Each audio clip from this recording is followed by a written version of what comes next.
Hi, welcome to Mom on the Right. And today is a very special show. It actually could save the lives of your children. It's going to expose possibly some major players in the political arena and crime syndicate, as we know as sex trafficking. We know that Haiti has been a hotbed, but it's spreading all over. Um, I am going to be talking to Valeria Dirksen, and she is spearheading. She'll tell you more efforts to take care of these people. And unfortunately, she's been hitting, so many walls because of the money backing a lot of these people. We're talking possibly Clinton ties, possibly Paul Farmer. And look at Jeffrey Epstein, guys. Come on, there's something going on.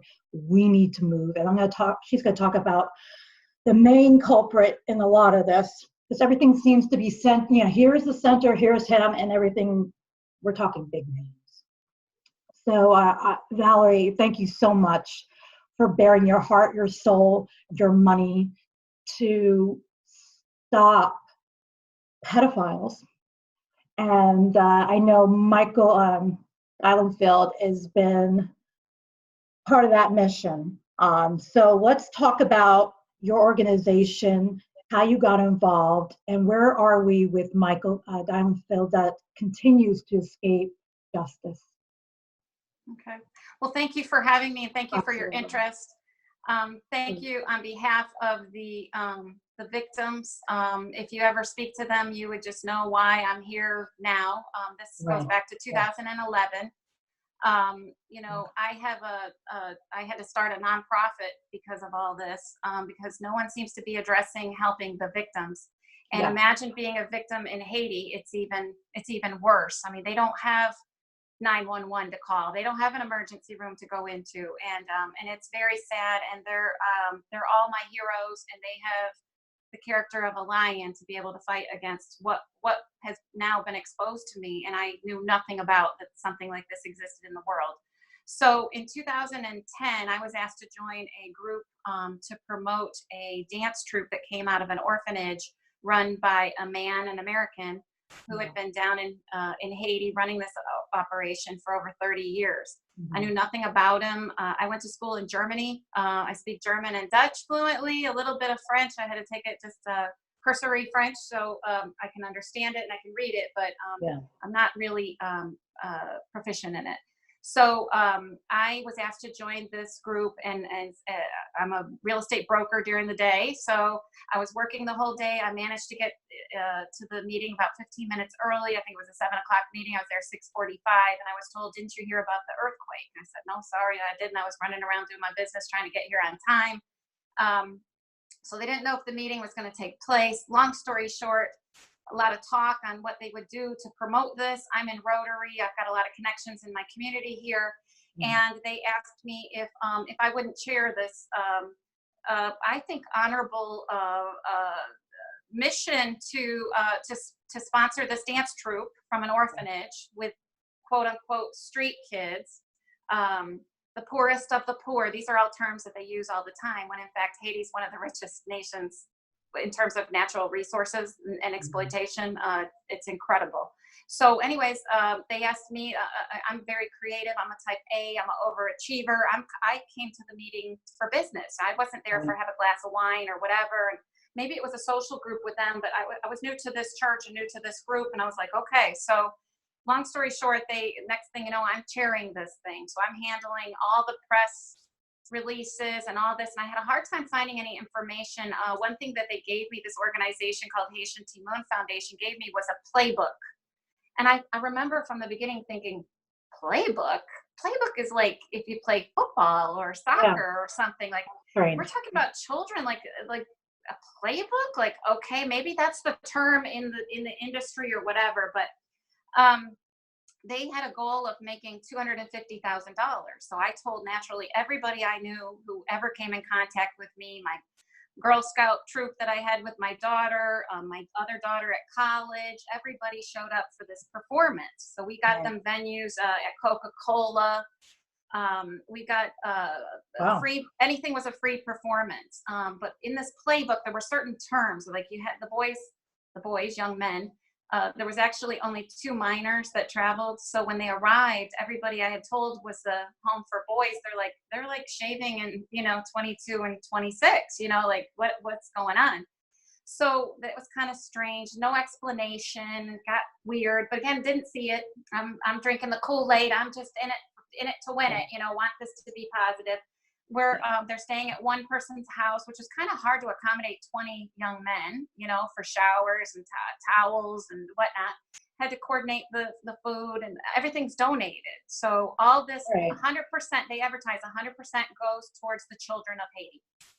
Wonderful. I'm all about that. That's wonderful. I'm a Rotarian. I'm a 3-time Paul Harris Fellow. I take it very seriously. My community service. My father was community service oriented.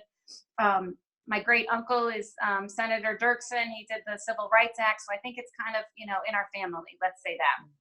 So traveled around. I remember after the first performance, I asked how much. I saw a lot of $100 bills cash, how much did we make? Oh, we don't know. We counted at the end. I never to this day know, did we make $100 or did we make $100,000? We don't know how much they make. Because usually you do a charity, like when we were raising money for missions to go, we knew exactly. Thank the you. layman, everyone knew what was going in the pot. Right. So this is this basket. Exactly. Right. Yeah. I mean, wouldn't you think like this is what we want to make or whatever? So I thought that was strange. That was the first year. Remember, I'm still drinking the Kool-Aid the first year. So I'm not getting that this level of evil exists in the world at this point. I'm still a Kool-Aid drinker, and I'm happy to help and happy to serve, happy servant. So they go on to go hook up to other venues in the country. They end up traveling for like 2 months, 2.5, 3 months, which is a lot of travel. After they left here, they went to San Francisco, and they weren't that was the second year of 2011. So let's get back to 2010. So made friends with some of these kids because we had to provide transportation too. So you imagine 20 people, you're having multiple drivers to different performances and whatever. Each performance, they ask for the free will or a donation. There's money transacting, and no one knows. I don't know. Do you know? I don't know. Here I'm. So there's no accountability. Nothing. Zero accountability. Okay. Zero. So these boys are in my car. I have a Cadillac, and I'm like, do you guys have your license? No. Well, if you have your license, I'll let you drive my car the next time you come. Oh my gosh, that'd be wonderful. I let them listen to their music. They're like my daughters, my older daughter's age. So I'm like, okay. So I'm pretty cool. They're pretty cool. Everything's good. They go away. And then the second year they come back and went to that meeting, like I told you about the planning meeting. And it was a little bit awkward because I probably had asked too many questions. I was probably onto it. They're like, oh God, you got to shut her down. So all of a sudden, this other woman was going to be the chair, which is fine with me because quite frankly, it was extremely time consuming. My whole house turned into Resurrection Dance Theater headquarters. Everybody I knew met, my children, everything was all this. Michael Geilenfeld worked with Mother Teresa. He's a saint. Oh my goodness. We're blessed to be in his presence. So the second year I went to the meeting, it was a little bit awkward. That happened. I was like, okay, that's perfect. That's fine. So this other gal took it, but she called me and she said, well, you did such a good job the previous year and you have all these creative ideas and these connections, can you co-chair it with me or whatever? And I said, listen, of course, for anything to help orphans in Haiti, a third world country, like anything. I've met these guys now. I totally get it. So the second year is when the lights were on. Okay. So weird things started happening. Again, you're not supposed to ask questions. Right. They don't like questions. She's asking too many questions. And everybody who got in my car was asking me about scholarships and going to college and so forth. And I said, well, wait a second. I thought 100% goes towards your school and your house and your shoes and whatever else. And so they said, look, I can't really talk about it because I'll get in trouble, but I have to pay for my school myself. And I thought that was kind of strange. And long story short, my daughter, my older daughter, the first minute that she saw Michael, she said, something's wrong. That guy's evil. Like the guy's evil. And I said, come on, you don't say that. I thought she was being just a brat or something. But she's like, no, You can tell in his eyes. She said she was like really onto it. So this person that asked for the information on the school said, can you help me do every day he'd get in, I tried to do an application. What do you have to pay to get a scholarship? I said, no. He said, well, can you help me? I said, gosh, I really wish I could, but it's been a fat, 7 to 10 days. Yeah. I don't have time for this. Maybe my daughter could pick you up from your last performance, bring you to the Starbucks, and just walk you through one application, right? So she does that. Really strange things. Like, I'm getting calls from the handlers, like, was he picked up? We're worried. I mean, it's like he goes, listen, I've survived the streets of Port-au-Prince. I can handle a little Swanee, right? So it was real strange. And so my daughter picks him up, brings him to Starbucks. And I told her, do not call me. Don't ask me what anything. Don't ask me what address, a social security number. Figure it out. Figure out how you fill out the application. Don't call me unless your eyeball's been poked out or your limb's been severed. So around about 11 o'clock, I get a call at my office, and it's my daughter. And she says, Mom, I told you that guy was bad. I said, what are you talking about? Like what? Now, they had planted a seed that these guys are all manipulators, and they're going to tell you things. They're going to tell you stories. Don't believe it. They're street kids. That's what they do. But this kid that was talking was never a street kid, never lived on the street, like ever. So he was an orphan. His mother had passed away, and was in that situation. His father had passed away when he was 9 months, so he had no parents. So anyway, she says, I don't even want to tell you because you won't believe me anyways. You have to hear it from him. I want him to tell you. I told him you're one of those people in the universe to trust.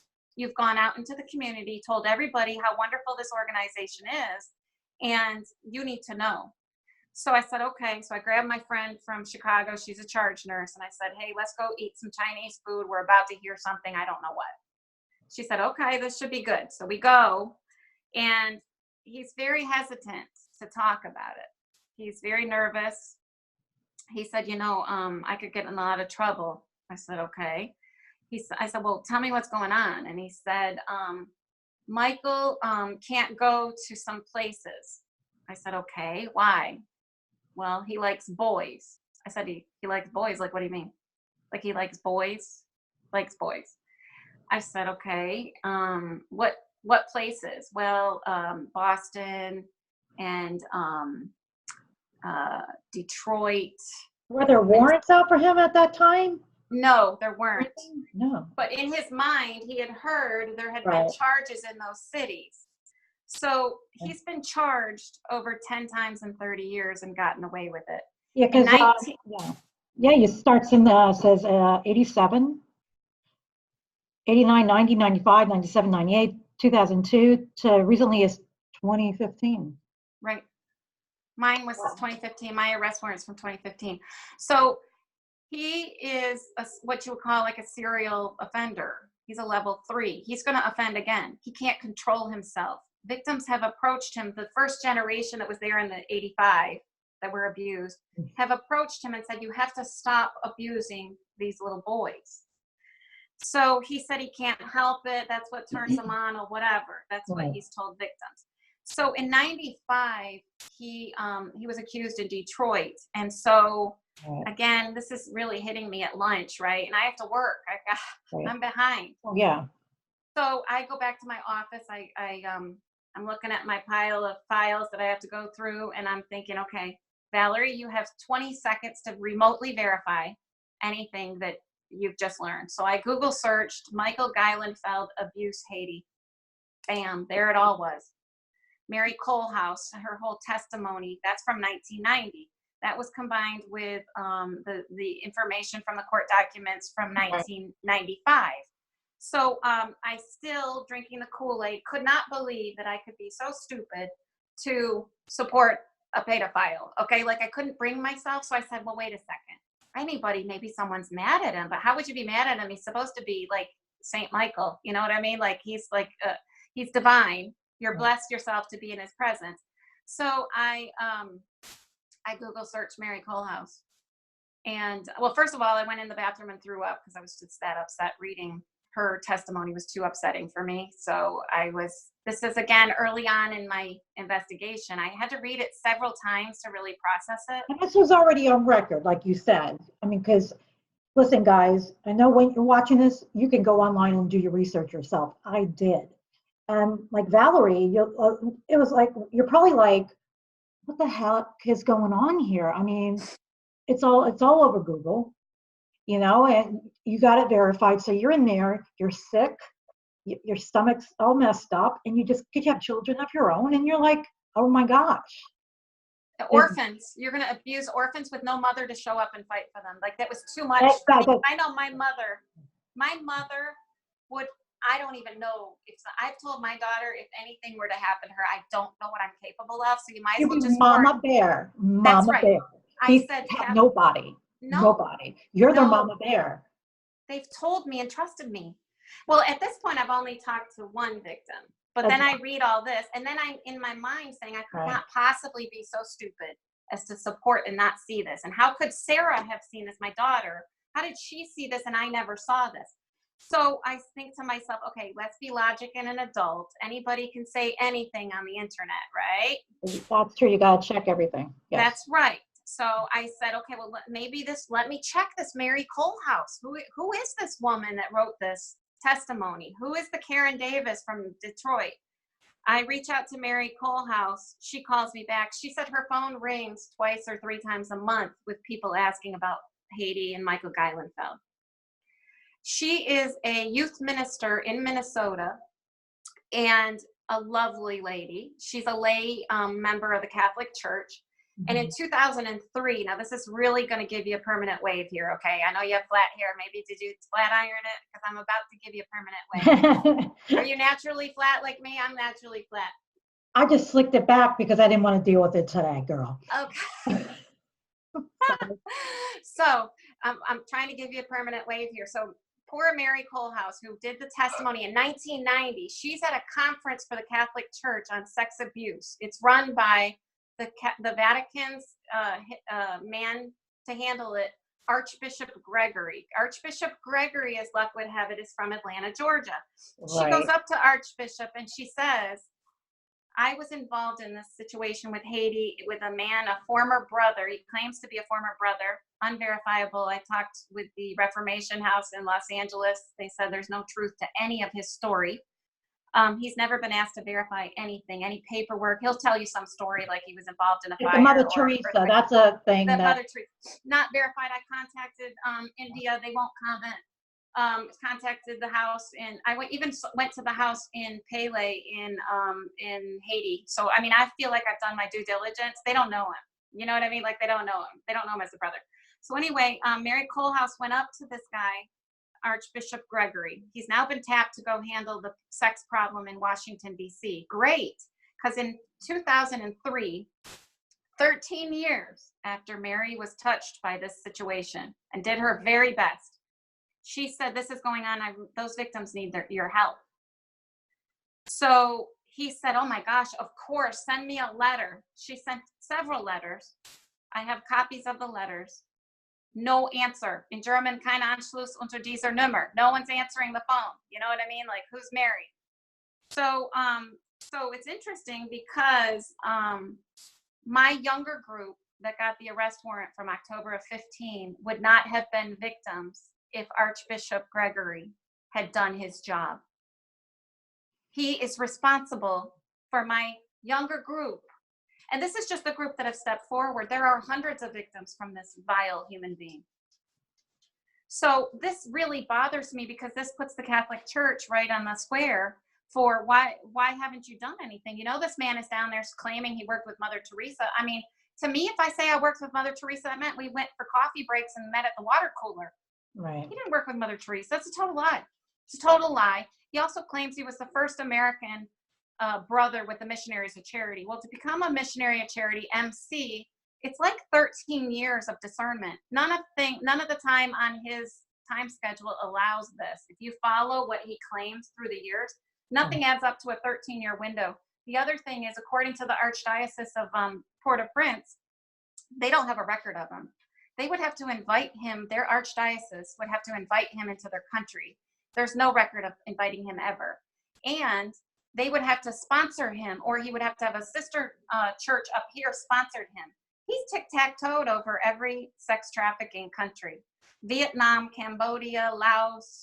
I mean, there's a war going on over there. What is this guy, going over there doing this? So a very, very bad situation. So in 2011, the lights went on, and it took me a while because naively, I thought, my judge is my parents and how I was raised in my home type thing. My dad was a World War II Marine, never give up, always do the right thing. A friend in need is a friend indeed. These types of things, very positive. They said, where was I going with that? 2011. So I think in 2011, you just pick up the phone and call the police, right? 911. What's your crime?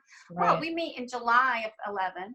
So I learn about it in May. In July of 11, I've got Homeland Security and the Justice Department interviewing me and one victim that's in my house. And where did that go? Nowhere. Did it? No, they told me they needed 5 victims. They went down to meet with victims. I told people this is a person that has a federal badge. They're going to be able to arrest. She looked like Barbie doll. Are you a young man in Haiti? And you're now going to have to admit that there was some type of a gay sexual situation to someone that looks like a Barbie doll. Like, is it going to happen? Like, no psychologist. And then they had another agent come in from the Dominican Republic. Anyways, just suffice it to say, it was a total great big fat waste of time. On top of it, people that have abandonment issues and these type of psychological abuse, if you tell them that you're going to do something, unless you're hit by a car, you got to do it. It's kind of like with your kids. You know what I mean? My kids know if mom says it, she's doing it. So she said she was going to come back down to meet and interview other victims. I was told by one of the interviews she even cried. Okay? So that's how terrible the report was. She never came back. Not only did she not come back, but this was out of Raleigh, North Carolina. She didn't come back. The case was closed, and the justice attorney from the U.S. attorney that would have tried the case, who knew all about it from his church, he quit his job and has gone to like Hewlett Packard or something or other. He works somewhere else and doesn't answer any questions or anything about it. So it's been a long, long, hard road. So Go ahead.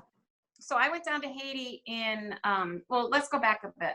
So in 2014, in January of 2014, the IBESR, which is the Children's Social Services in Haiti, who's responsible for licensing orphanages, after receiving incredible complaints, reports of abuse in the home over the years, they have a huge file. She went to the house and she interviewed some of the victims. Well, the victims were in front of one of Michael's handlers, Bill Nathan, the director of the house. And Bill Nathan attacked the previous year one of the victims from another generation on the main street with a machete, attempted murder. He's an attempted murderer. He was arrested and put in jail. Somehow Michael got him out. So you see, this is extremely dangerous and bad. So these guys, I met with Villedouin in September, October of 15. And I said, what's going on? And she said, listen, Valerie, these orphanages are such big money makers. If we close one down, they open it up, call it another name around the corner. I mean, they can't get away from this. And we're talking big money behind this. We are talking big money. All these beginning of the show. Yes. We're talking the Clinton Foundation, and you can, if you don't mind mentioning, the alleged people that were in the house, and like how that you found that out, and it just kind of be like, oh wow, this is like, oh my gosh. Well, the fact is they were operating without a license. He's got 3 houses. He had NAMBLA stayed at the house, North American Man Boy Love Association, which advocates for lowering the age of consent because love trumps love, or whatever the saying is. Love's all that matters, whatever, which, I'm a loving and kind person, but yeah, no, not the place for NAMBLA to be hanging out. Multiple convicted and accused pedophiles. One of them, Father John Duarte, stayed at the home. He was incarcerated after they found him teaching scuba diving in Dominican Republic. He was incarcerated for 18 months in Canada on a sex tourism charge. 18 months? Please, that's disgusting. And Canada has a lot of faults because there's a lot of foreigners that are going down there to this island to do this. And it's both sides of the island. It's Haiti and the Dominican Republic. So let's see, John Duarte, Father Ron Voss, he's currently in the Nashville area. He works with an organization that does fundraising for programs in Haiti, supposedly. But he's a self-admitted defrocked priest that he self-admitted that he was a pedophile. So he was going to govern himself. How's that work? Wait, what? He's around children right now. He should not be around children. He's a danger. So there's Ron Voss. Then you have Matthew Andrew Carter. Matthew Andrew Carter, known as Mr. Bill, abused one of my younger victims in my group that got the arrest warrant, my 7 that got the arrest warrant in 2015. He is now serving a 165-year sentence in Arizona. He's a horrible human being. He's vile and horrible, and I won't even get into. You were able to be used as a tool. I mean, you helped. All right, so this guy's in jail. You got him. You got him taken care of. Was that through the Red Interpol, or how does that work?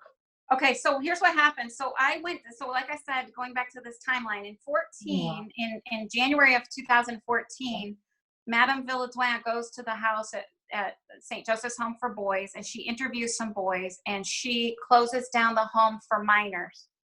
She writes a letter. It's official. No minors left in the house. Okay. And Michael is above the law, so he kicks a bunch of kids out to scare them, and he has 3 children living in the house. But that's January. Excuse me. That's January of 2014. Around about July of 14, Michael, because this has worked in the past. Remember, he's done this 10 times. He's a professional getting out of these charges. He's a professional. So Michael, he hires a judge from Patienville Police Department, the local police department, and her clerk to meet on a Saturday at the Wings of Hope, which is in Vermont, right there. It's a direct violation of their laws, right? So they're there, this lady judge and her clerk, and she calls the 7 up that were eventually kicked out of the house. And and Michael says, look, you're going to give this judge a statement, and it's going to say, I fill in the blank, have lived here since I was 4, and I am fed well, and it's lovely, and he's kind, and I get school, and everything's wonderful and great. And each one of those boys, I don't know how. It must be a divine thing, because I don't think I would have been strong enough. And I'm pretty strong, but I don't think I would have been strong enough at that age. And they said, no, we're not doing it. Because they said, we're going to school. We're just going to go to school. We're going to get our degrees, and we're out. Okay, that's the only way to get out of this horrible, terrible situation. So the director, at the behest of Michael, said, look, you will sign it, or we will kick you out on Sunday afternoon. So it's up to you. You can think about what you're going to do. You need to think about what you want. So each one of them said, we're not doing it, because if we lie, it helps you and it harms us, because then we're liars anyway. We're seen as a liar. We made up stories or whatever. You know what you've done, and you're a very bad person. So with that, at 5 o'clock on a Sunday in August, because Michael knew he was about to get arrested. So in August, he came up with this idea to get him out of being arrested. And these boys are heroes, because if they had not stepped up, Michael wouldn't have served 237 days in a Haitian prison, which is significant. And they took away his passport. And this is what was interesting. How does this happen? And former Ambassador Pamela White issues him a passport, another one. Right. So these boys, with their character and bravery, they say, we're not doing it. They said, you would be stupid to kick us out, because you've already collected the money to send us to school. He said, I'm telling you, you're going to get kicked out tomorrow. So they do get kicked out. Some family and friends of mine were able to rent a home and pay for their school for the following year while we figured things out. Now, mind you, I hadn't even been to Haiti yet. Okay. I had never been to Haiti. So Michael got arrested in October. The judge was El Dunel Dimash, a good man, very good man. And he had several hearings. And each time victims showed up and they told. So finally, in one of the hearings, Michael admitted he was gay. That was the first time he ever admitted he was gay. So he said he was just gay. It's all consensual, right? Because in Haiti, the age of consent is 18 years. It's all consensual. We're all good, right? Except for if you're in charge of these people as orphans, right? They're in your home. Right. So that's the difference. But anyway, he's put in jail. Several hearings later in 237 days. The victims from that group, which is different from the victims that I advocate for all victims, but the victims that got the arrest warrant in October of 15, those victims were represented by an attorney who was not a member of the bar of Port-au-Prince. He's a member of the bar of Cap-Haïtien, and he's a legal professor. I'm sure he's a good attorney, but I don't, for whatever reason, and I have several theories on that, which we don't have to get into, but for whatever reason, when you are not a member of the bar, the notification is a verbal one in the hallway. So in other words, you don't get a notification sent to your office that there's going to be a hearing on Friday at 3 o'clock. Okay. So what they do is they go to the door and they whisper, calling the case of Michael Gayler. And you're like, what? Unless you're sitting there and you've been given a heads up by a clerk or something that cares, you're going to miss it. And so that's what happened. And so what the Judge Roosevelt, what he did was he dismissed the charges against Michael for time served 237 days because those guys didn't show up. Yeah, so that was in 2015 in March. In 2015, further down the road in July, Hearts with Haiti, one of his many fundraising arms, and Michael Geilenfeld charged another advocate in Maine for defamation of character with malice. And he had the F. Lee Baileys of Maine, whereas the advocate only had an insurance company covering, insurance attorneys. And Michael and his attorneys outmaneuvered everybody because it was kind of complicated and you couldn't quite follow it, even though there was good testimony. Michael won the case, $14.5 million, along with his fundraising arm. So I was like, I took my two boys and my daughter and my mother, and we went up there for the 3 weeks. We never missed a day because I felt like we needed to represent the victims back in Haiti. And, we were here. My two said, please put us on the stand. Like, they're getting things wrong. Like, this is not the way it is. And so, anyway, that was July. My boys had to go back to college, which was very hard, very traumatic. And so I managed to get them back to college and get my daughter to school. And then I was like, how in the world could this happen? I must be dreaming. And I just had this crazy idea. I woke up one day and I said, you know what? The Haitian authorities must not know that their children are being raped. That just must, because no parent would want no normal parent would allow their children to have this happen to them. And some of these kids are abandoned kids. They have one parent or whatever that sells potatoes on the road. They might make $1 a day type thing, like really, really abstract poverty. They thought something good was going to happen by going to the house and being educated. Yeah. So that was, so in September, I had been in contact with this man named Stanley Lucas. Stanley Lucas is a very bad guy. I didn't know that at the time, but he worked at Michael's house as a karate instructor, and he knew everything, and he knew everybody. He's an advisor to Martelli, and he knows everybody, and he's going to help me. He's going to arrange everything. So I arrived down there. Luckily, I had my own contacts because I always have a backup plan, always. And he stopped answering my phone call. Well, he was connected to this other guy called Cyrus Seabear, who's a journalist who worked on the Doug Perlitz case out of Cap-Haïtien. So I contacted Cyrus Seabear. Oh, I don't know, whatever, run around. So I, through my Rotary connections, was able to get an appointment with the Justice Minister, Casimir. Met with him 2 or 3 times during that trip. And I told him, I sent him text messages. I was like, you are in a position to do something. Like, your children are getting raped by these missionaries that come in here. They're exploiting everybody. Mm-hmm. They're taking money. Michael, if you were close to getting your degree, he would concoct some story like you stole phones or something and kick you out. So you would just be shy of getting your degree. He did that to many people. When he breaks someone, he really does a good job. So the justice minister said, okay, I'm going to have you talk to the attorney general because he's the one who needs to be involved in this. Because I originally was saying, remember, Michael was in jail for the 237 days down there, and Eldunel Dimash, the instruction judge, put him in there, and another instruction judge, through good attorneys, were able to get him dismissed in March of 15, and that was Judge Roosevelt. Well, they all agreed. Everybody at the parquet down there at the court was like, oh my gosh. We've spent so much time and money and effort getting this guy in jail. Like we want this to happen. So I met with the attorney general. The day I went there, I went with a friend of mine who's a doctor, and he had a friend who was an attorney.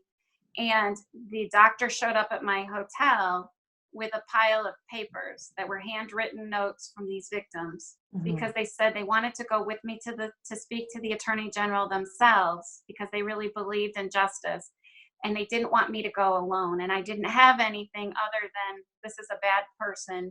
Pull all the transcripts that happened up in Maine. This is a very bad situation, and I need your help. These victims need your help. So I was very touched that they had done that, because that's very dangerous, because they signed and dated them. And I handed them, I met with the attorney general, and I said, you look like a father. Imagine something happened to you and your wife, and your children were orphans just like these guys. What's wrong? Are they too dark? Do they come from the wrong side of the tracks? What's the matter? Because I think they're all incredibly brave, of high character, great guys, great human beings. And why? You don't know which one of them is destined for greatness. I mean, to me, they've survived this. They can survive anything. So he said, well, I need to see the statement. So I gave them to him, and he was just shaking his head. He makes some phone calls. He said, okay, we want to get him. We'll help you. So my attorney was in there. They said, do civil charges against him. We did that. But at the same time, we became aware that 3 minors were living at the house. Remember, no minors were supposed to live at the house. Right. This home for boys, no minors. So we went to the government commissioner, Akram Damius. We told him the story, brought a couple of victims with us.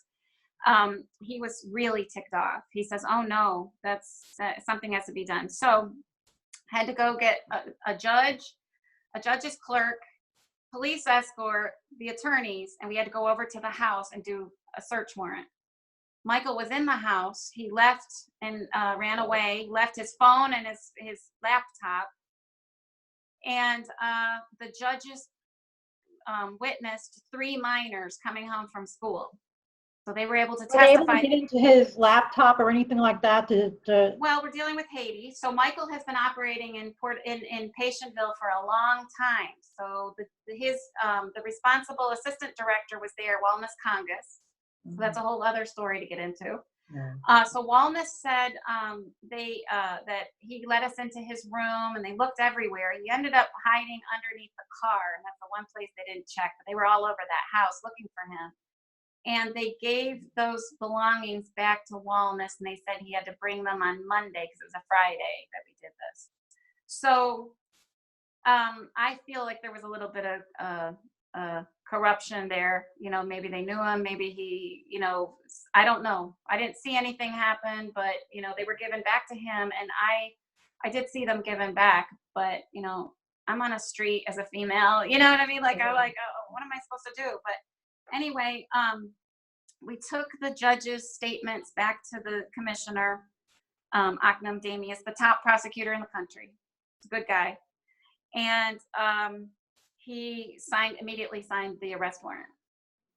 So the arrest warrant was issued in October of 2015. That led to a red Interpol arrest warrant, because these are criminal charges. The arrest warrant's good for 10 years. Right. And these are serious crimes, rape, sexual aggression, and abuse of title, among other charges that could be done. I mean, there's so many others. Now they can apprehend him. Correct. Whatever. Correct. So this is October. Then November, there's the appeals court from the case that Michael had dismissed with Judge Roosevelt. In between here, there's several hearings. Michael is subpoenaed to show up. He doesn't show up. When you don't show up, that's an admission of guilt. So he was guilty. He ran away to the Dominican Republic. Frankly, everybody and their uncle knew where he was. So it's not a secret. Again, when you have people in high places, you kind of look the other way. And speaking of high places, I mean, while this is all going on, you are being possibly exposed to some serious, that's serious crimes of what's going on around him, but politics and the politicians and the money and the greed, possibly funding people like him and others. And we've talked about it. You explained what's going on. I mean, we're talking how is Cheryl Mills connected and Secretary of State Hillary Clinton at the time, former Secretary of State, because all you guys need to do is do a little Google and research. Everybody is pretty succinct. And the Clintons are constantly thrown in it. Draw your own conclusions, people. Can you tell me, for instance, with Cheryl Mills and the Clintons, how is this small-time guy at one time, this missionary, connected with people like this? Well, or they're helpers. Let's say they're helpers. Right. Okay. Right. Well, naturally, I naively thought way back in 2011 that you just made a couple of phone calls. You told people in positions of power, and that's what their duty was, right? To do the right thing. So I made several calls and letters to everybody and their uncle, including the then Ambassador Kenneth Mertens. Yeah. I mean, how far do you want me to go deep into this? Do you want me to go super deep, or do you want me to keep it like at the first one? Maybe we should just keep, because people's minds are going to be blown. They're about to be blown. We're about to get permanent waves out there, I think. So I think it's time Kenneth Mertens was the ambassador to Haiti at the time. He was involved with getting Michel Martelly elected. And he is involved in all this aid money after the earthquake. Yes. Right. Big time. Right. He's also connected to Sean Penn, another mercenary. He just had in January or February, he had a big soiree out in California where they raised $3.5 million to help the people of Haiti and gave people awards. They gave Mertens an award, and they gave someone else an award. I forgot who the other person was. Someone nefarious for sure. Yeah. So Mertens is not a friend of Haiti. And as weird as that is, he most recently in the last year was on the Haiti desk at the U.S. State Department. So we're starting to get into this cancer called the State Department. Okay, so the embassies and all run by the State Department and so forth. So he was instrumental in maybe this woman will go away. It's not only me, there's other people. If we go back to 1990, Mary Colehouse tried her best to get this out. She's been to the embassy. I have all the names of all the embassy people. I've given them to the authorities. They were tasked to do something and they didn't do something. Then, so that's one. That's Kenneth Mertens. We've got Cheryl Mills at Secretary of State. Yeah. I contacted her, and in 2013, I said, "Look, you have to do something like Secretary of State Clinton needs to do something." I didn't realize, I'd heard, but I didn't realize how close the protection was with the Clintons. But Paul Farmer stayed at the house. A lot of people stayed at the house. Ben Skinner, all connected to the Clinton Foundation. So again, did you witness any of these people? No. I was never in the house. Thank God, as everybody says. Thank God you were never in the house, because there's a lot of things going on in the house. That's a whole other discussion. Yeah. That's a whole other discussion. Yeah, so we'll go on to that some other time, but yes. Continue. So, please. Go ahead. Oh, please continue. So, so getting back to the State Department. So, Martelly shared a boyfriend with Michael. Okay. And that gets into like gang banging and stuff like that, the music industry and stuff, drugs, things like that. So it's a different level. It's pretty serious. Yeah. So that was that's another connection. But Martelly was put into office illegally. If you look at the election Mertens brokered that deal. So did Hillary Clinton. They had to get him in because of the whole CARICOM USAID debacle up in Cap Haitian. You know, people are still getting only $10 a day. So, you know, it's sickening that they're making, you know, Levi's and Donna Corine. I was told Donna Corine, Maxine Waters, Michael Kors, and Colin Powell had written letters on behalf of Michael to send to the IBESR, the social services. And I don't know that it's true. It's possible Michael had forged things. It's possible. It would be curious to hear from those people to see what they say about this. But, you know, I know Donna Corine's she just had a big soiree out in the Hamptons where she raised, you know, some good money. And what is it going for? We don't know because it doesn't show up in Haiti. Like, none of it. Anybody who tells you that they're doing this, they're not. No money. $24 million is appropriated for sex trafficking, and it's given to the GOH, government of Haiti. They have been no help to me, $0, nothing for these victims. And there's multiple sets of victims. You got Daniel Pye, you got Matthew Andrew Carter, you've got that other guy from Ohio. He was a Mennonite guy. You know, so there's been several here recently that they're doing something with. But there's a guy, Father Mark in Project Espoir in Lake High. Dangerous guy. I've been told he's left Haiti because they were onto him. So they, you know, usually what happens is they're like, okay, we're onto you, you have to leave. So, so long story short, on this connection, it goes all the way to the State Department, back multiple presidencies, you know, administrations.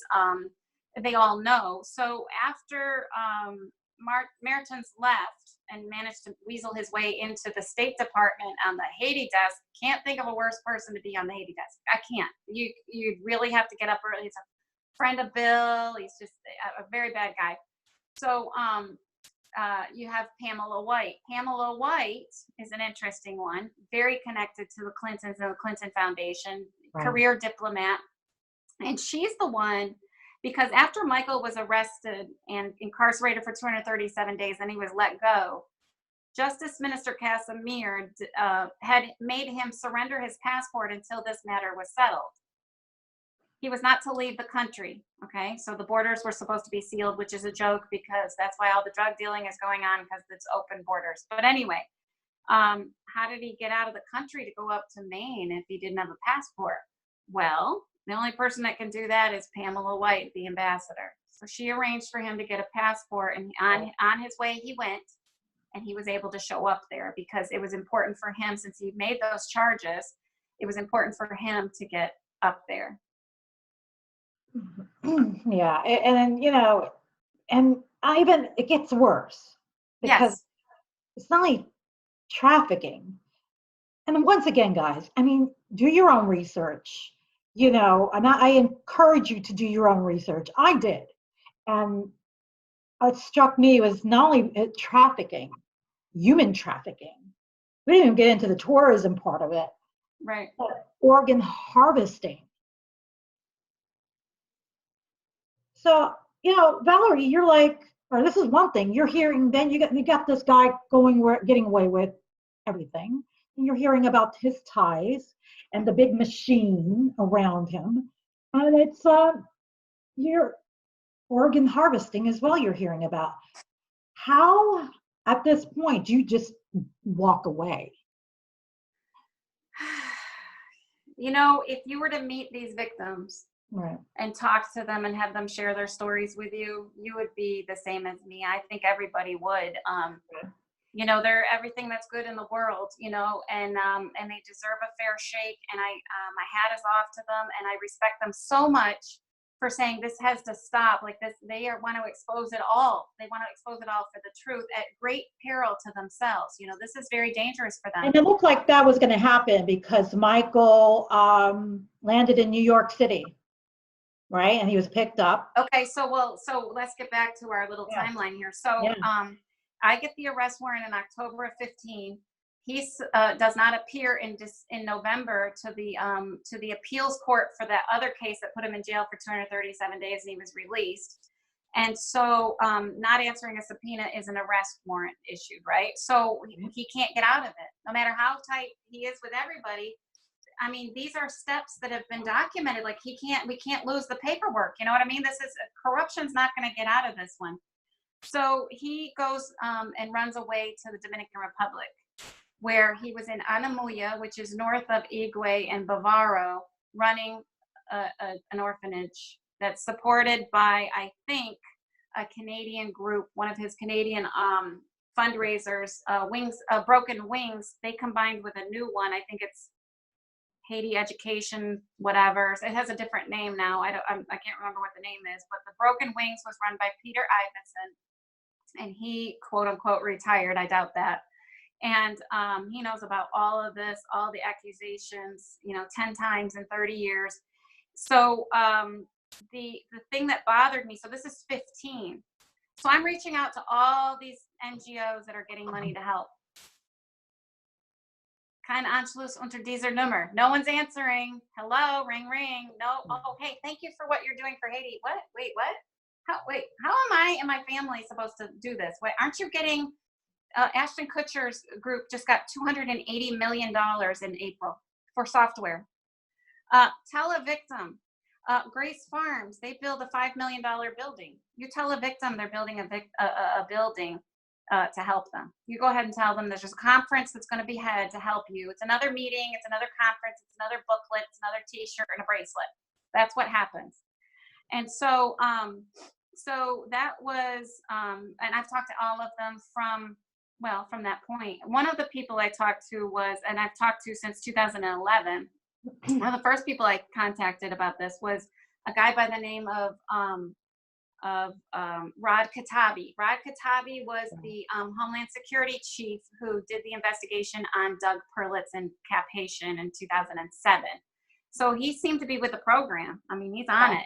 He does this. He goes around the world. He helps. He's a government contractor, I think now. I don't know exactly how he conducts his investigations, but I talked to him.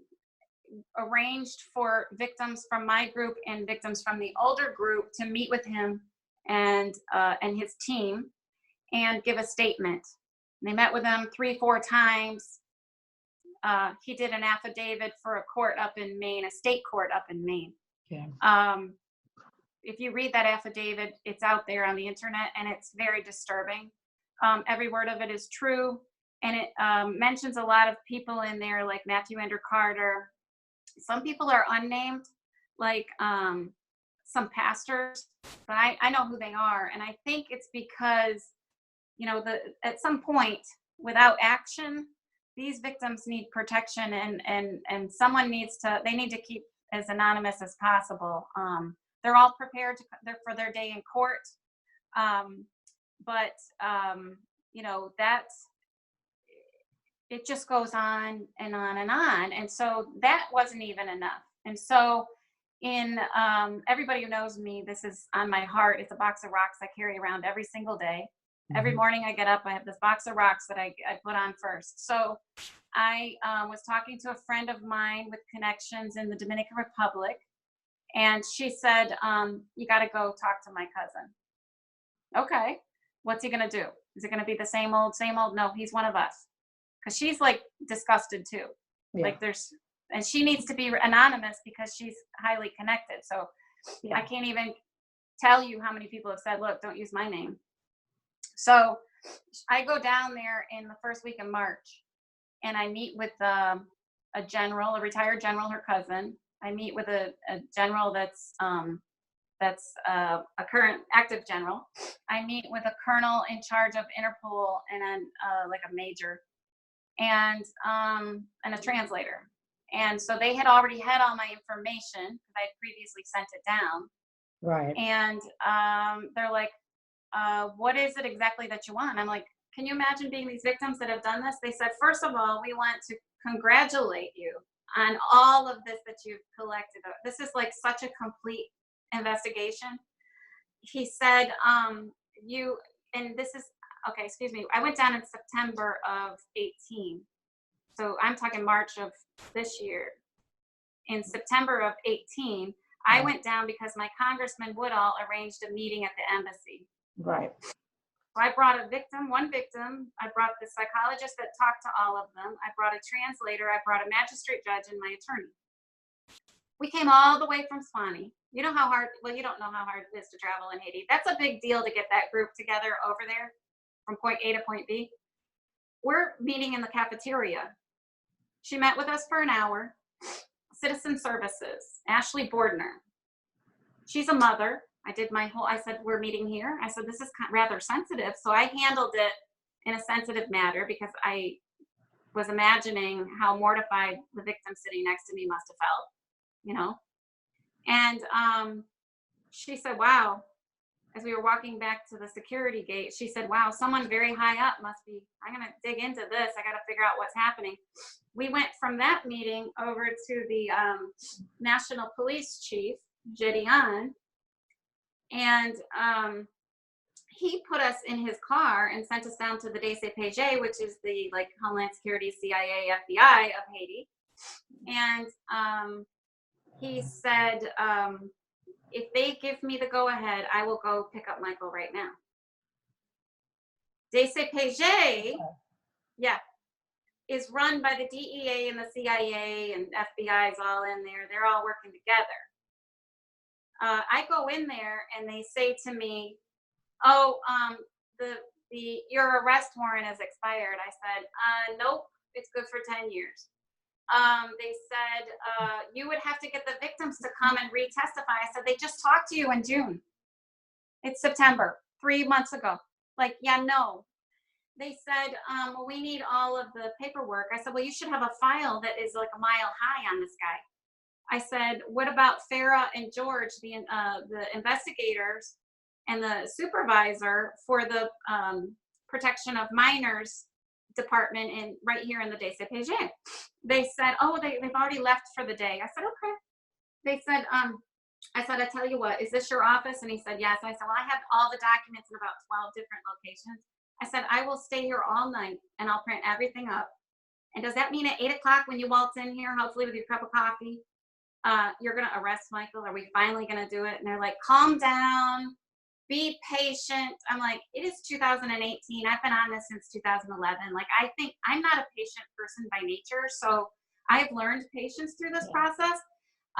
They said, look, they brought a file out. They managed to find one file with this piece of paper with a picture of Michael on it, and it was a red Interpol arrest warrant. I said, can I have a copy of that to prove it?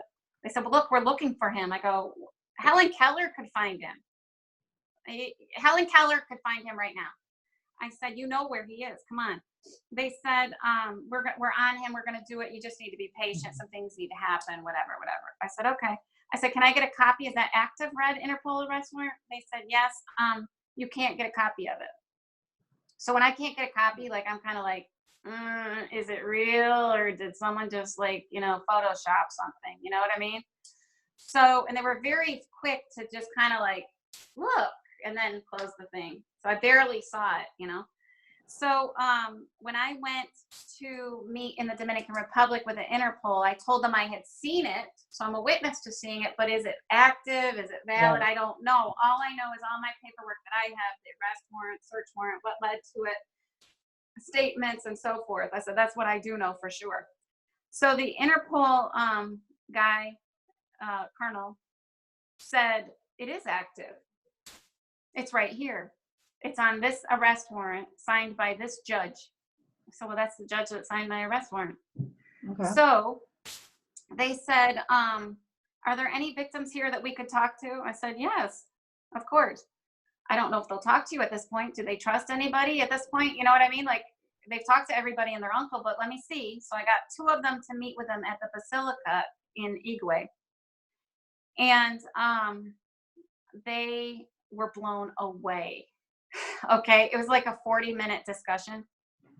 Afterwards, we went to lunch, and then we drove back to Santo Domingo. And the whole way back, they're like, okay, now we get it. Because they had said, like, why do you care? Like, you have your family in Swanee. What do you care? And I said, if you talk to them and you see, like, they're just good kids. They're like, one of them has a job at one of the resorts. He's being exploited, of course, but it's a job, and he's proud of himself, and he speaks multiple languages. He's a super smart kid, always wanted to be a doctor. He should be a doctor because he's super smart. And the other kid, he doesn't speak Spanish that well, and he was new to the Dominican Republic. So, but they both really, in their small 40 minutes time statement, they really touched the general and his wife. So on the whole way back, he said, okay, we're going to be meeting the following day to decide what's our plan of action. And so the plan of action was to apprehend him on the red Interpol arrest warrant. And they did, right? And they did. And along with his boyfriend, who was wanted on an arrest warrant in Haiti. He's a bad guy. He stabbed actually one of the guys in the second group of victims. He stabbed him in through the clavicle, out through the rib cage. He still has scar tissue and has pain in his chest. So it wasn't properly handled. Michael didn't even offer any help. The boys had to go. There was so much blood. Michael came back from dinner and he said, what, you guys kill a pig? Why is all this blood here? And they're like, it's Michelton. Brunel did it.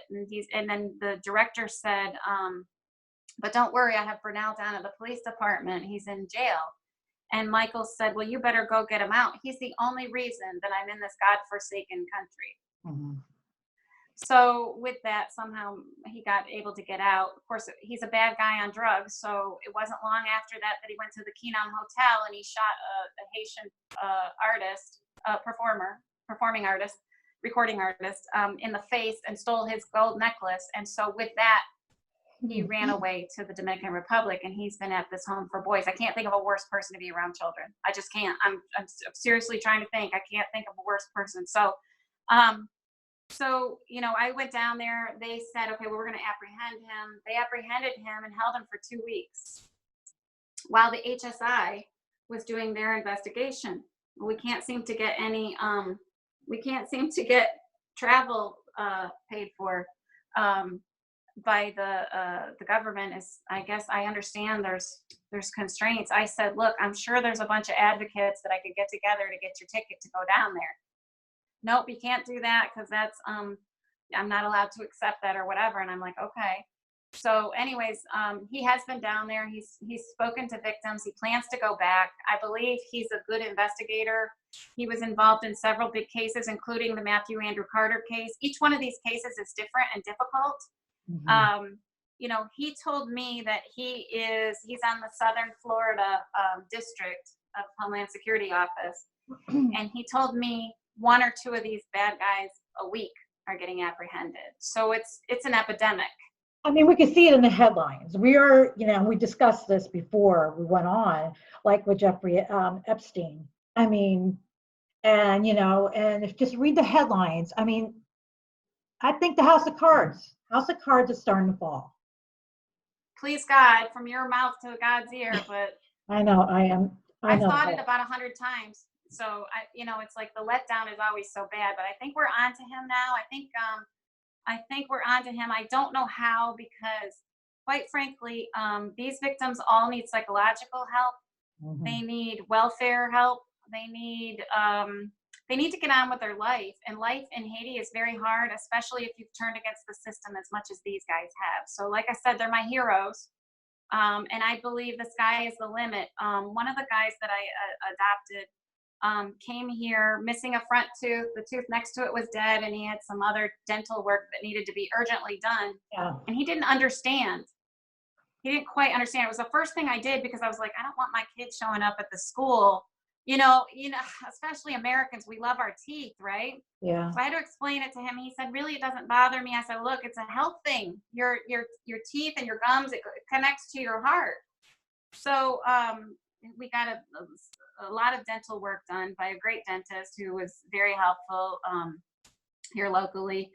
And after the procedure, he said, I want to be a dentist.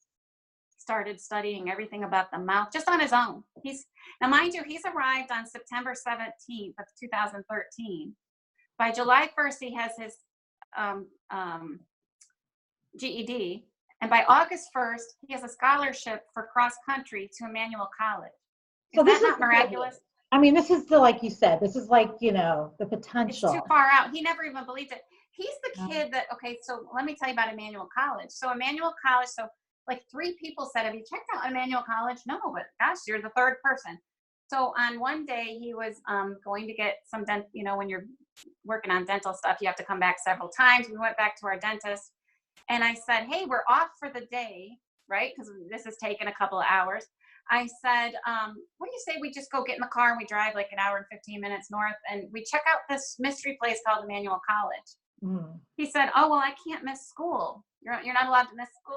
I said, look, I'm going to ask the dentist if he can write an excuse saying you're in severe pain for the rest of the day and we'll go up there. So we go up there, we drive around, we get out of the car, we're walking around. This is like July. No one's there. Like the cleaning lady, I think. Everybody we came in contact with was super nice, like over the top, like normal nights. Like, hey, how are you doing? Are you here looking at the school or whatever? Hey, you guys, you need to go over there to that office. That's the admissions. Go in there and get some paperwork on the school. They have everything.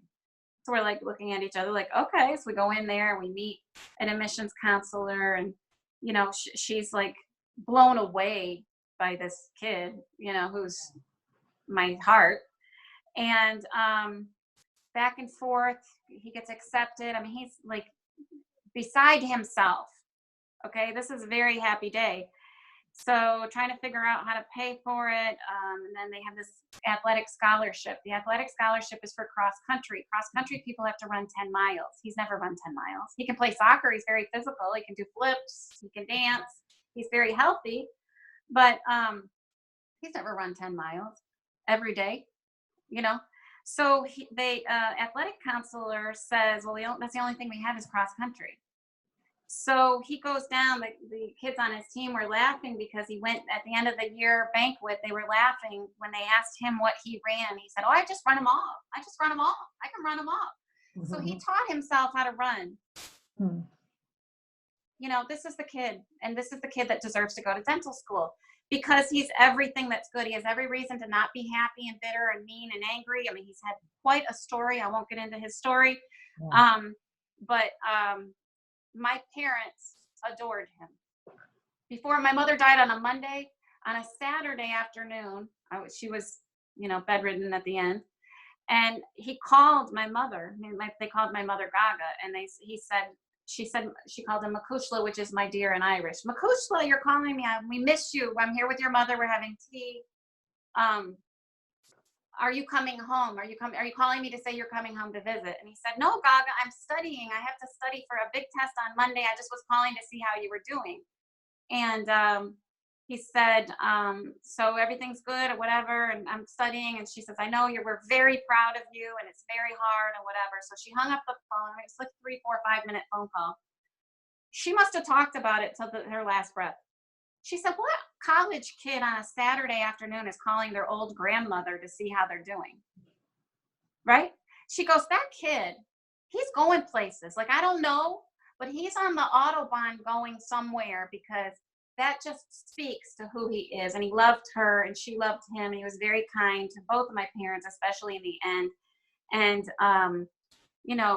this speaks to who these guys are. It's like I said to the attorney general down there way back in 2015, I said, is no one doing anything because they're too dark? Are they too black? Are they too, because I don't see color. My best friend growing up was Chinese. You know what I mean? Like I grew up in Europe. It has nothing to do with color. You know that. I mean, it's right. Corruption, greed. I'm protecting myself. People are like, I'm not putting my name out there. I don't want to get involved. Right. Experience. And through all of this, and there being that bright spot, thank you for sharing that. Michael goes to New York. Oh, yes. So they apprehend him. They're waiting for the Homeland Security to pick him up. The Dominicans say, look, you better pick him up tomorrow. You better figure out how to charge him. You better pick him up, better pick him up. And he is sent to JFK at 9 o'clock on a Friday, where he takes a connecting flight to end up at one of his fundraisers, Abiding Hope Lutheran Church in Littleton, Colorado. Who knows about all of this? And then he just vanished. and yeah, and we're gonna have to end at that, guys, because it's still playing out. And Valerie has so much. There's so much going on. Even now, as we speak, she's not going to share anything until she makes sure it's right. And Michael's disappeared. Um, so what next happens? The investigation continues. Valerie prays and is going to work her butt off to get justice for these children. As a mother herself, I mean, she has her own family, her own career. She's dropped everything to do this. And she is messing with some pretty mean people. It just, there's so much more that we're going to go into because, well, you're just going to have to wait and see part two. But I just want to thank Valerie for sharing the little light in this. And you know what? She is a mama bear. And we love mama bears here. Mm-hmm. Mama bears don't mess around. No. No, we don't. And you don't. And I want everyone to research this. I want you to Google it. I want you to write, if you feel like, wow, this is just wrong, you write your congressman. Because even Valerie has gone, written letters. She's even, before we leave, you got a hold of I've been trying to get hold of the Trump administration. Because with every new administration, you got to go through all this stuff, new papers, new letters, and I believe you haven't heard anything. I heard back from Bill Barr's office. He said it was going to take 60 days to research this. I sent something to the Inspector General, which seems like all this nefarious activity going on at the State Department level would be interesting to an Inspector General. I know if I was Inspector General, I'd be interested in this because this is all illegal. We didn't even get into passports and illegal passports and so forth. A lot to this. And the State Department knows. And I was told that it's not something that they investigate. If we ever have more paperwork, go ahead and send it in. But they're returning all my things. They won't keep any record of what I sent to them. Okay. So right now is another brick wall. And this red tape of Washington and Trump administration, I don't care who it is, but it's been in Obama, it's been with the Clinton, and something needs to be done. And you shouldn't have to wait 60 days. For paying for their staff, we need to move on here. Thank you. And, as you know, things happen really quick. We'll let you know more about Michael and Jeffery Epstein and all the connections with Hollywood. No idea. You have to stay tuned. And again, I want to thank Valerie. I didn't know her. We just started talking on the phone and what she was going through, and you could just feel it. And this is for your children too, everyone. This is for the future of generations, because there are going to be more people like this if we don't expose it. So we will see you next time. I'm on the right, and the Liberty Beacon Network. Thank you so much, Valerie, for sharing your story, spending hours with me on the phone, trying not to freak me out on different things, because I'm just like you. I'm just the average, working, and I have a kid, and I go to Starbucks. I mean, I'm very average. And you weren't around it. I wasn't around it. Most of us haven't been around that type of environment and atmosphere, but it's bigger than what we even discussed. So stay tuned, and thank you, Valerie, for joining us today. Thank you for having me. Thank you for your interest. Can I give a little plug, because we are fundraising at all times. So far, this is all self-funded. Yes.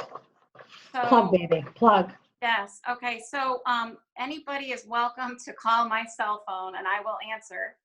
I'm going to give you my cell phone number if anybody has any questions or if they have any ideas as to how we can help these victims, because to me, my focus has always been on the victims. It's not about me. I've only now just gone public. I've kept this all, respectful and so forth. And, there's a lot of people that are concerned for my well-being and so forth. Yeah. So I'm going to give everybody my cell phone number.